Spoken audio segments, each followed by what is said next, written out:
you have to make the decision. That's what everything starts with from there. I made the decision that I was going to run it like a business. I finished my MBA. I knew that I only had so many hours in a day. I was okay working those hours. See, you're your best salesperson. You're your best salesperson. So there's a reason why they talk about building the real estate team in a way as so that your first hire is an administrative assistant and your second hire is also an administrative assistant, because you should be running sales appointments with buyers and sellers as much as you can until you can't anymore. And those two people should be assisting you. Then you start to build out your sales team, because at some point you have no more hours in the day. And so that's what I was willing to do. I didn't work smart at the beginning because I just hustled. I didn't have a coach. I don't know if coaches even existed back then, but I just hustled and ran with it as much as I possibly could. And finally I ran out of hours doing stupid little stuff. And then I was like, you know what? I'm going to jump in off the deep end. And the first hire you make is nerve wracking, because now you have payroll and now you're going to pay, you got to pay this no matter what. But if you start small and then keep hustling, then you're going to max out the time, and therefore you'll know it's time to actually hire that next person.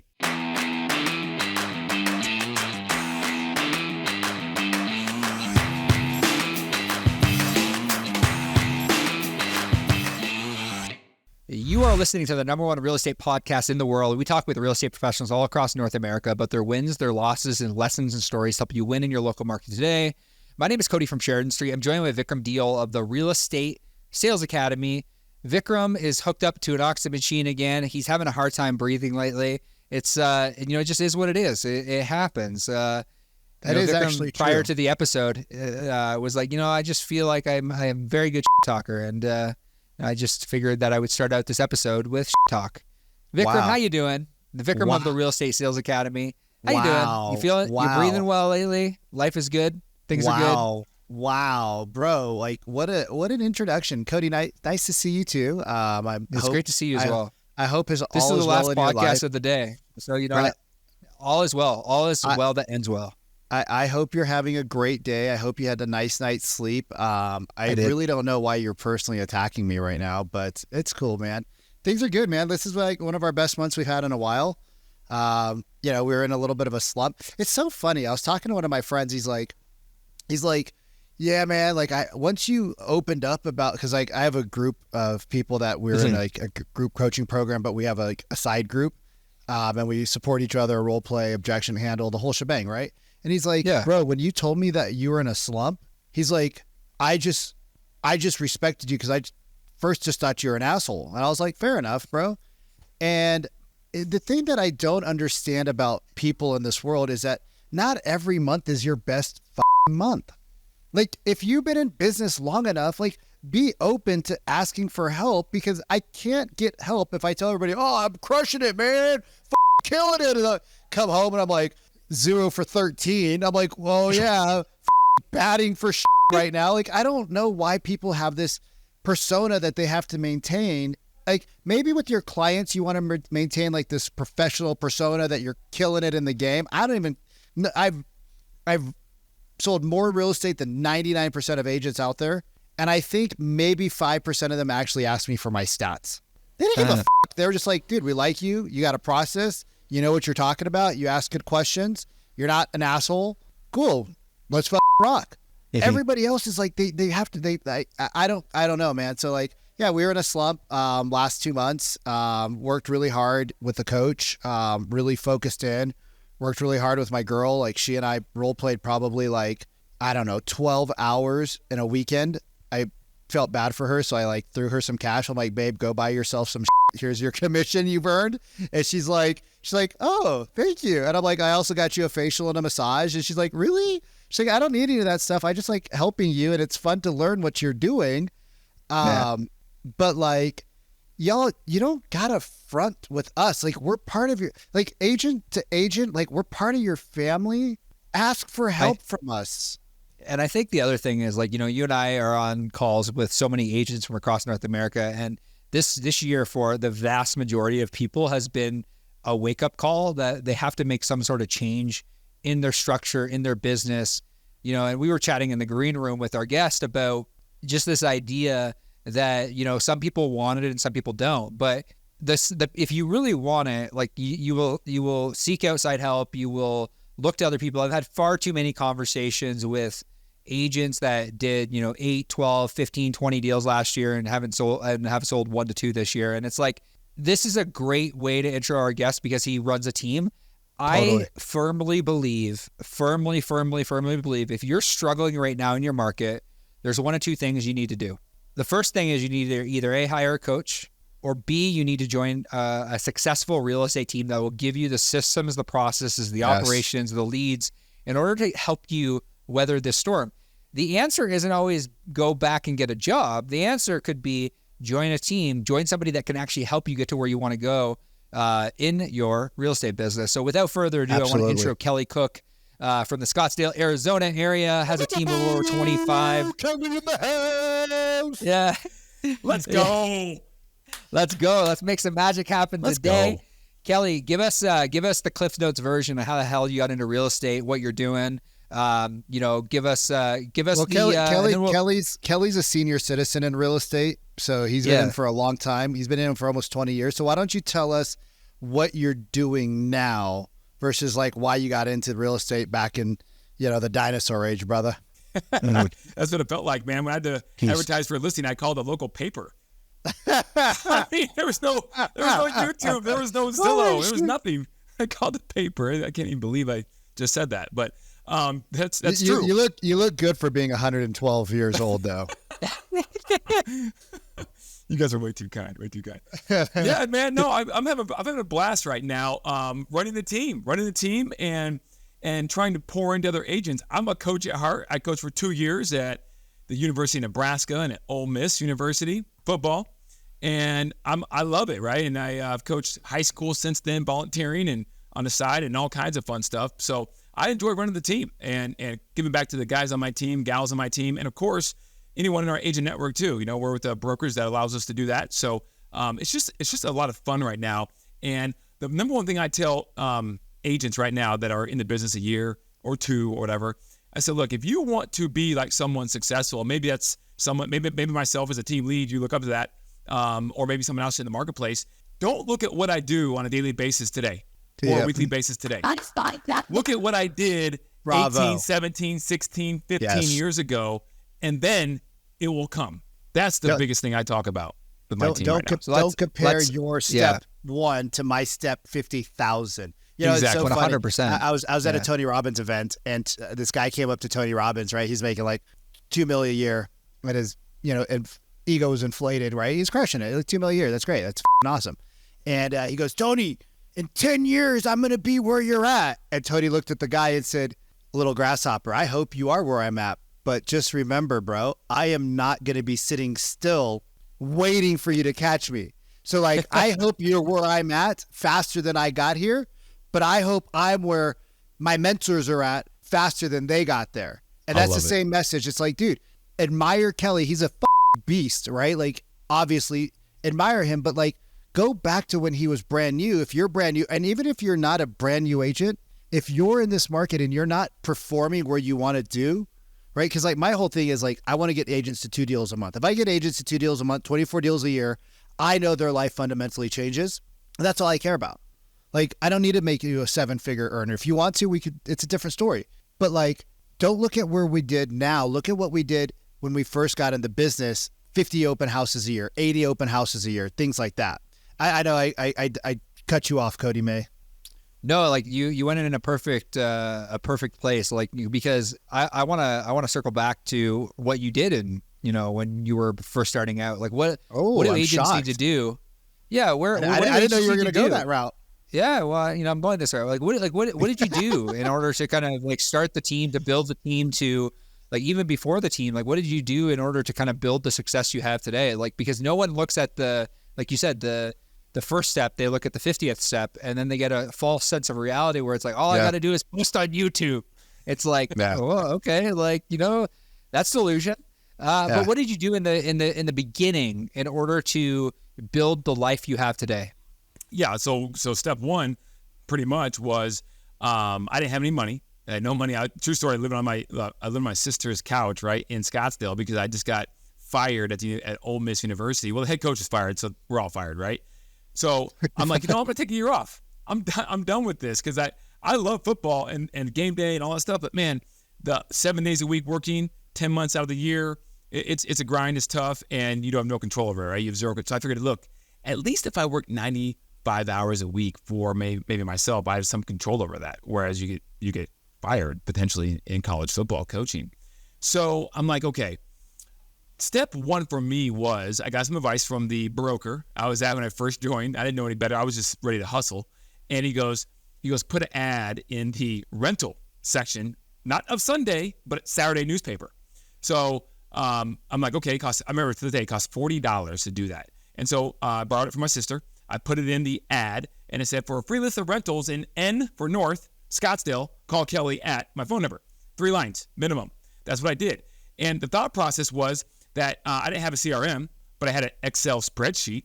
The thought process was, if I could get these people into rental houses and make $400, hey, that's not bad for me, because when I was coaching guys, these GAs, graduate assistant coaches at the Division I level, are making about $800 a month. That's what I was making, $800 a month.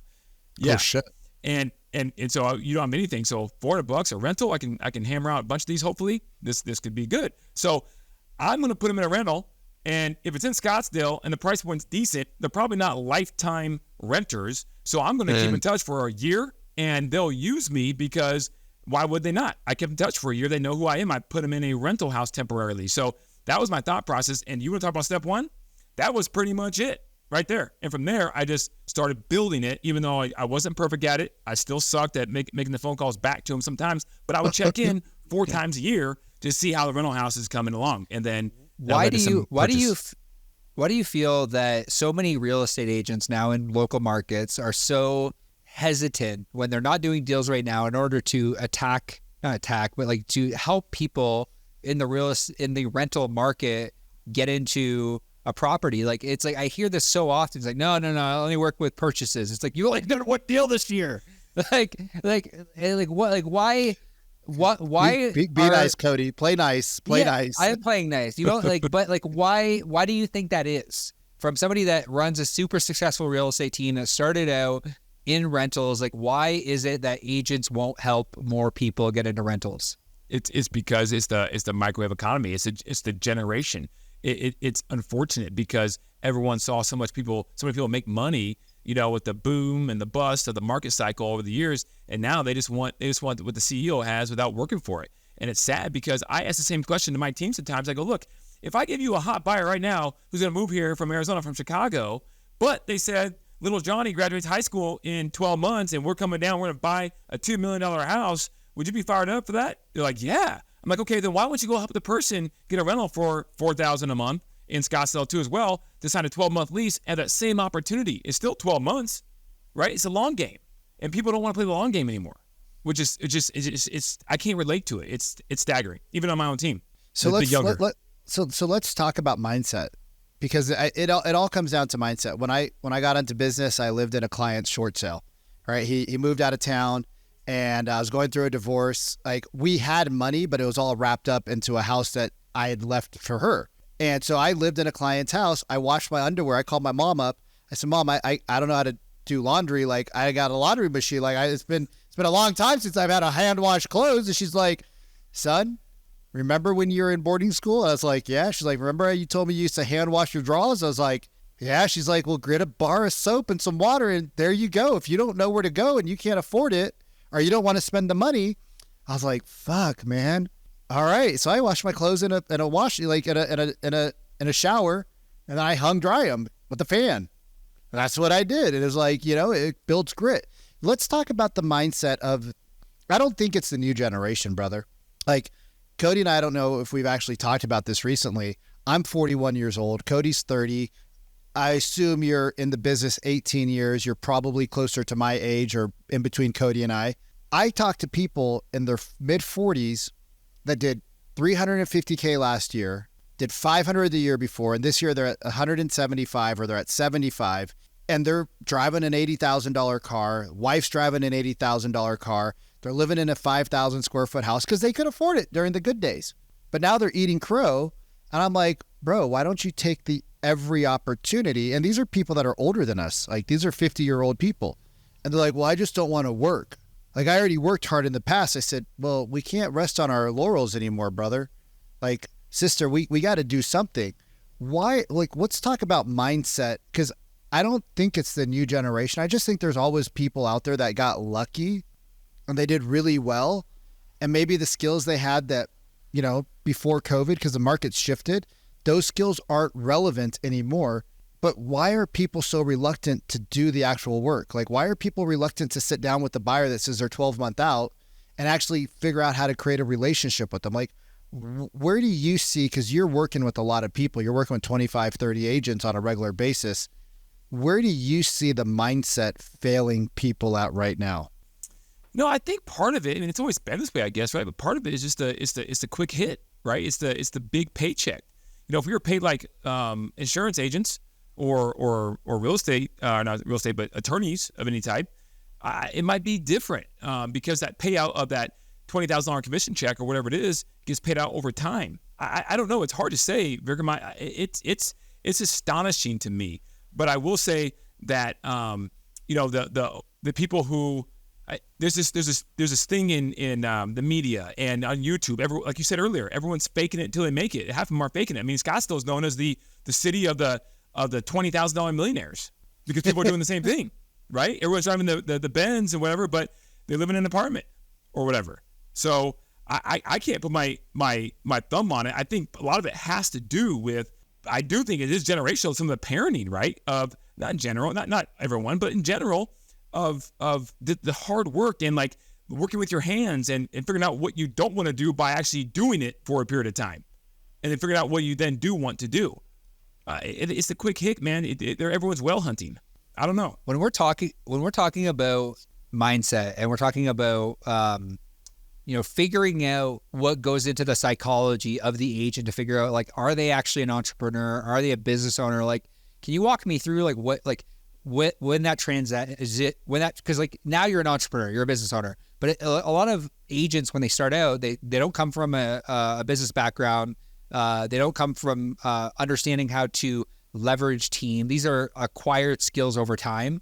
And some agents just don't have the bandwidth in order to kind of make that switch. So when you flipped from agent to entrepreneur, because like you said, your background was more coaching, you didn't have a business background. When you flipped from agent to entrepreneur, what did that look like? And how can an agent that is out there, and maybe you've seen this even on your own team, flip their mindset from like, I'm just a salesperson to I'm an entrepreneur running a business? Like, what did that look like for you, and how does an agent flip that switch? Yeah, I think speaking of mindset, that's what it starts with, a decision. You have to make the decision. That's what everything starts with from there. I made the decision that I was going to run it like a business. I finished my MBA back in 2007, and so I had that knowledge, which was helpful, but I knew that I only had so many hours in a day. I was okay working those hours.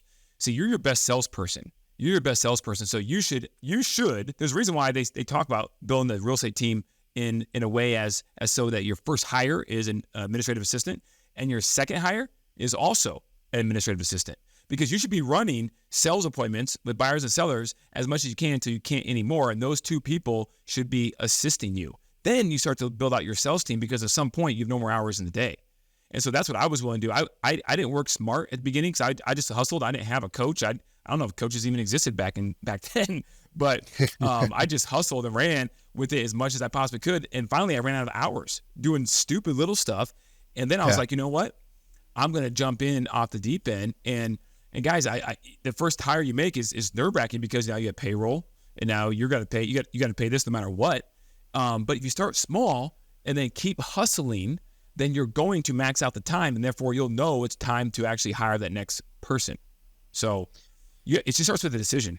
God, there's so many different avenues to go down here with you, because you've been through so much. But like, what keeps jumping back out to me, dude, is like, I was willing to make $400 and I was happy about it. And that's the thing that, and before you got into, you got in when there was no social media. You got in before $1 Million Listing was out there. You got in when people were like, yo, dude, if I make $800, if I do 3 or 4 of these rentals a month, like, I'm not even trying to be like the listing agent. I got people that come to us all day long, like, yeah, dude, I want to list 6 houses. I'm like, when was the last time you actually sold 6 properties in a month? Well, I've never done it before. So you have no idea what it takes to list 3 houses, do you? No. Do you think like it's easy to list 6 houses properly? Well, I don't know. Dude, it's hard as fudge. Like, how many agents in your marketplace do you know that are doing this type of volume? And I don't say that to demean you. I just say, like, you got to crawl before you walk, and you got to walk before you run, and you got to run before you go and do what you do, which is like multiple triathlons. Like, you can't just say, I'm going to go from crawling to a triathlon. When you're out there like coaching your agents, right? Because I think the difference between why your team is doing well and you're having fun is because you're a coach at heart, you said, and you have a different mindset. When you're out there working with your agents, and let's say they give you a little pushback on maybe like, you're like, hey guys, we got to role play every day for 45 minutes. We got to do call logs, do this, we got to do this, we got to do this, right? I'm sure you have a system for all of the things you're doing. I would imagine at this point you do. When your agent pushes back on you and says like, dude, Kelly, man, like, I know that shit's working for Bob and Tom and Chris and Sally. I don't want to do it, right? Like, how do you take them to the side and like, let's say they're a good person. They're not a D-bag, right? They're a good human being. How do you pull them to the side and like give them that mentorship coaching? Like, actually, could you just coach the people listening right now? Like how you would help a client, like how you would help a team? No, I'm being serious. Cause like, I think maybe if they hear it from you, it might come across differently. Well, one of the first things I always say is, number one, it's like a domino, okay? A string of dominoes. Number one, there's 3 things. Number one, it starts with is it a work ethic issue? Let's identify the problem. Is it a work ethic issue? Okay, so you have a business plan. We put it together. You said you wanted to make whatever, $100,000 because that's what every agent says when they first start, right? Yep. And so $100,000, cool. We broke that down, a 7-step process backwards so that you know how many opportunities you need to hit every day to win the day. How do you win the day, right? It's like football because a closing is a touchdown. Well, if you could close 24 deals a year, that's a good year, like you mentioned earlier. There's 260 work days in the year. So the other 240 days approximately, those days suck? You didn't win? Those aren't good days? No.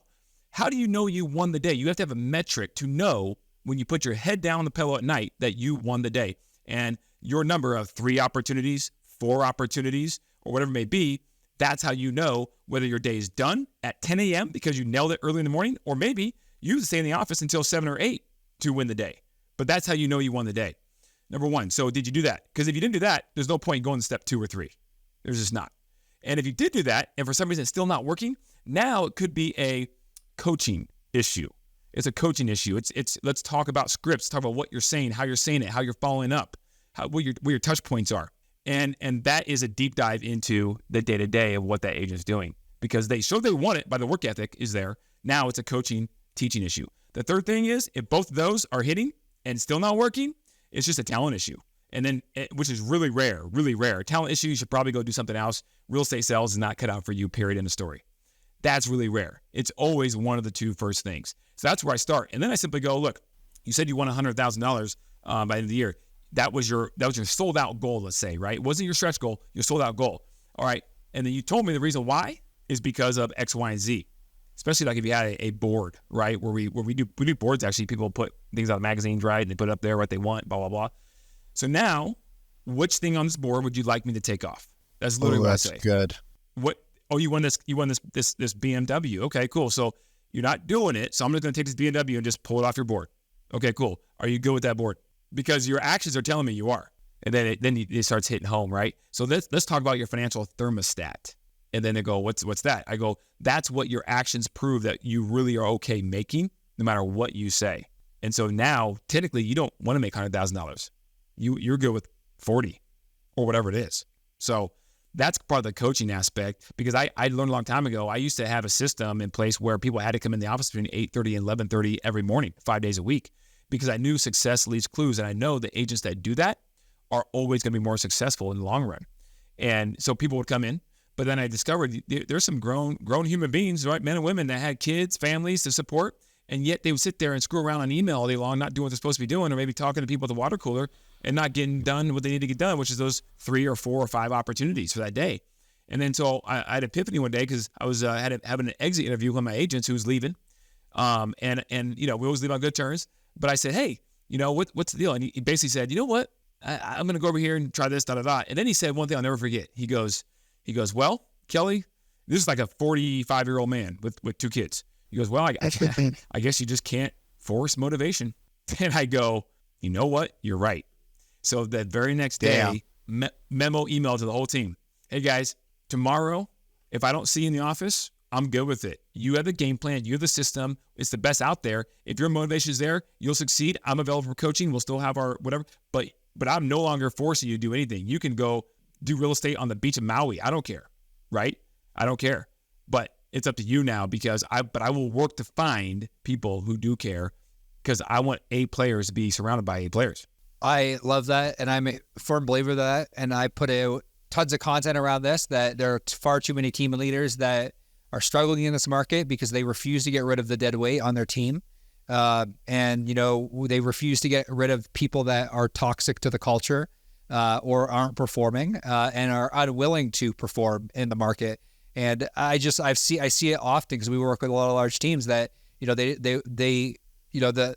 I love the fact that you have that coach mindset where you're like, hey, I just want to see people succeed. But if you don't want to succeed, I can't want this more than you want it for yourself. And that's what I say to my team. I can't want this more than you want it for yourself. If I want it more than you want it for yourself, you're never going to achieve the thing that you desire. You actually tell me you desire. You have to actually want it. You have to show me you want it.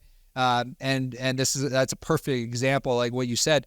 But like Kelly, like when it comes to, let's talk to other team leads for a moment, because me and Vic have had so many conversations with team leads, and I know Sharon, all of our mutual friend, me and Sharon have had this conversation multiple times around team leads detracting, which is not necessarily a bad thing. Like, if they have to increase their profit, but they're pulling back their team because they were never able to hold them accountable. Like you as a coach, you as a team lead, somebody who runs, a 20+ person team, how do you hold that person accountable that wants to be held accountable, that might be underperforming?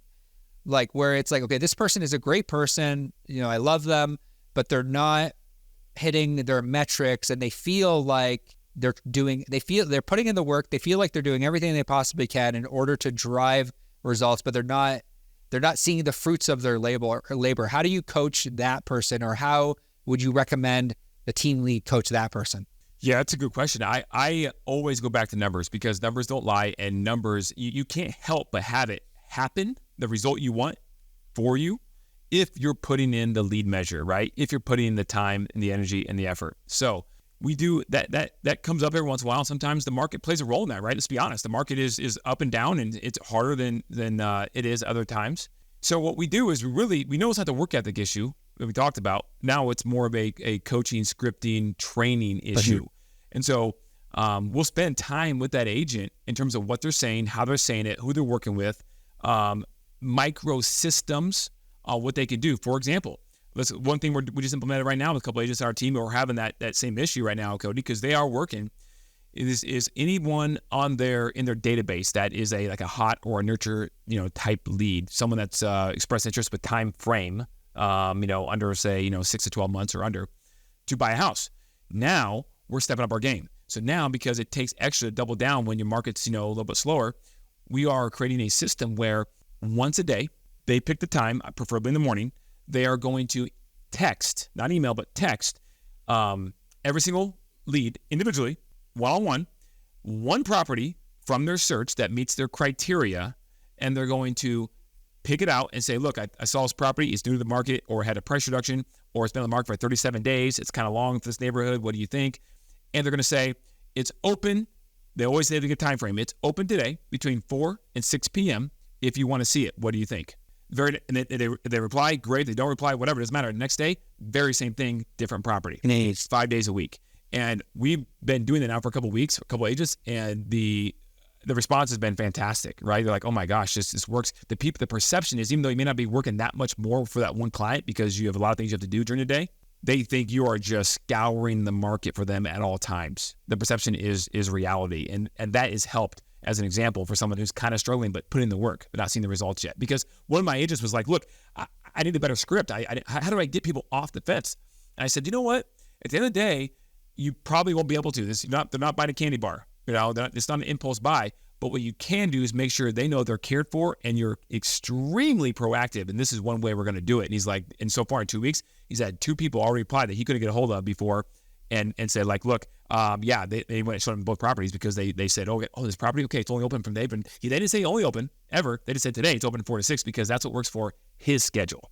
So I love that. I love the creative thinking that goes into we chatted in the green room about you focusing on being like superpower being systems and processes. And like, I love how you said that micro system, that because it's those small things that we do on a daily basis, those small actions. Like me and Sharon were having a conversation the other day about like, he's like, bro, if you want to get somebody to actually respond to you, just pick up your phone, record a quick video message and just send it to them.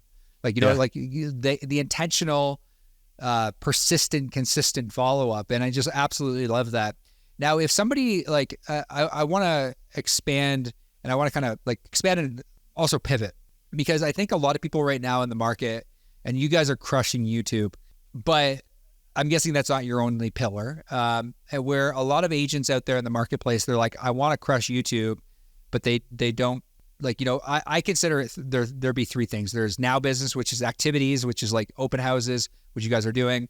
There is referral business, which is like in strategic partnerships, and there's pipeline business. And I'm guessing you guys with a team have kind of all 3. When it comes to YouTube and it comes to what you're actively doing on YouTube to kind of generate business, can you walk us through that, but then also walk us through how the other pillars that you have and the other pillars that you teach inside the team to help them get to where they want to go? Yeah, definitely. So YouTube is one of them. So we made a decision a little while ago. We were on the Zillow Flex program. Okay, now that's only happening in a couple of cities across the country, right? Where you pay a referral fee and you can't buy zip codes anymore, which is interesting, right?